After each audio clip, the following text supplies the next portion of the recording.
De temps en temps, vous tombez sur un manga où vous vous dites « c'est incroyable, l'histoire est toute simple, j'ai l'impression d'avoir déjà lu ça ailleurs et pourtant il se dégage de ce livre un charme qui va faire que finalement vous allez passer un très bon moment et vous aurez envie de le recommander à tout le monde ». Eh bien c'est exactement ce qui s'est passé avec le manga que je vais vous proposer aujourd'hui.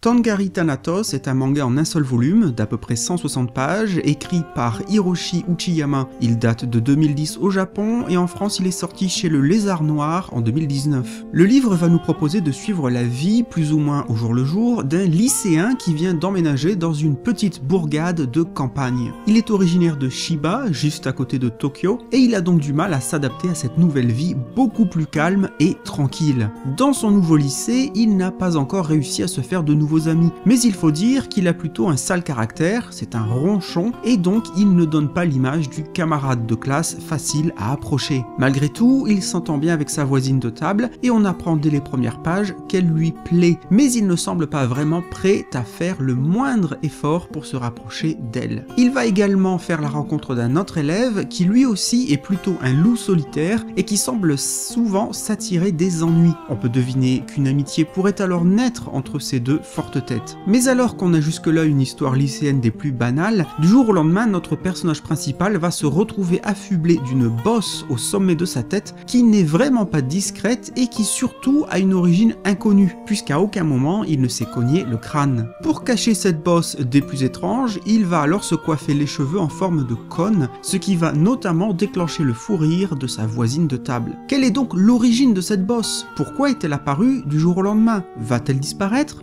Il faudra bien évidemment lire ce manga pour pouvoir répondre à ces questions. Je vais me permettre, une fois n'est pas coutume, d'être très subjectif dans cette vidéo car je vous le dis sans détour, j'ai beaucoup apprécié ce manga. Ce titre n'a pas une aura d'originalité extraordinaire et si on enlève cet aspect quelque peu mystérieux par rapport à la bosse du personnage principal, on aurait vraiment une histoire tout à fait classique. Et paradoxalement, c'est là que j'ai trouvé ce manga non seulement intéressant mais surtout très plaisant à lire. À mon humble avis, il est un très bon exemple de dosage réussi concernant ces divers éléments. Nous avons une romance lycéenne, de l'humour et assez peu de personnages, ce qui permet de passer du temps avec eux et d'apprendre à les connaître malgré le faible nombre de pages. Nous avons également quelques éléments culturels grâce à certaines scènes telles que des matchs de judo, de sumo ou des prières au temple. Une des forces de ce manga, selon moi, ce sont les personnages. C'est tellement évident que cela m'a frappé. En effet, vous l'avez peut-être constaté dans mes vidéos, les personnages, c'est un aspect dont je parle assez peu. Mon attention, naturellement, ne se porte pas souvent sur eux. Je m'intéresse plus au thème, à la mise en scène ou encore à d'autres éléments. Souvent, pour moi, les personnages ne sont que des véhicules qui font avancer l'histoire.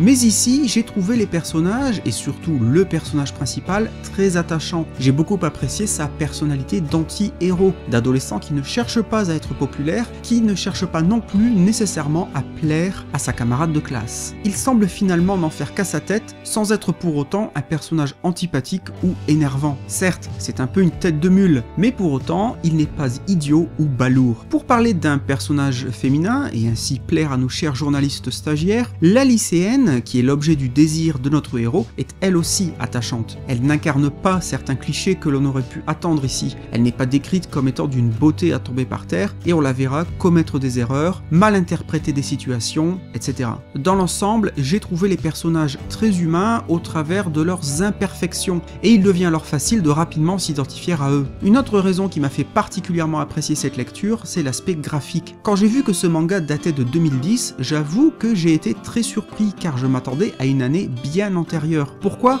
Eh bien parce que le dessin m'a paru quelque peu passé de mode, et je ne dis pas ça dans un sens péjoratif. Il m'a rappelé un manga tel que Ranma 1/2, pour ne citer qu'un titre très connu. Les personnages personnages, en particulier, affichent des traits parfois presque caricaturaux, surtout lors des scènes humoristiques, et j'ai vraiment l'impression de lire un manga des années 80 ou du début des années 90. D'un autre côté, j'ai également découvert que l'auteur était né en 1980. On a donc le même âge et on a grandi en lisant plus ou moins les mêmes mangas. Lui aussi a dû donc passer par les mangas de Rumiko Takahashi, entre autres, et peut-être que cela explique cette impression de familiarité que j'ai ressentie. Le manga étant assez court, je ne veux pas rentrer trop dans le détail avec cette vidéo parce que je ne veux pas vous gâcher le plaisir de la découverte. Alors, comme avis global, je vous dirais que ça a été une lecture vraiment très agréable, que je l'ai déjà lu 2 fois et que j'espère vraiment qu'on aura le plaisir et la chance à l'avenir de voir d'autres mangas de cet auteur être publiés en France. Si vous voulez lire un one-shot qui est à la fois drôle, humain, qui est simple sans être simpliste, qui propose des personnages attachants et que tout simplement vous voulez passer un bon moment de lecture, je vous invite alors très fortement et très sincèrement à vous procurer ce titre. Je vous rappelle que vous trouverez dans la description de la vidéo des liens pour acquérir ce manga sur Amazon et sur la Fnac, et que si vous passez par ces liens, ce sont quelques centimes qui sont reversés à la chaîne. Vous trouverez également dans la description des liens pour me suivre sur les réseaux sociaux et aussi des liens pour Utip et Tipeee si vous voulez soutenir financièrement mon travail. Je vous remercie beaucoup d'avoir regardé cette vidéo et de l'avoir regardée jusqu'au bout si c'est le cas. Je vous souhaite de faire de belles lectures et de belles découvertes, et d'ici là, je vous dis à très bientôt pour de nouvelles vidéos sur Oreo Manga, et n'oubliez pas, restez curieux.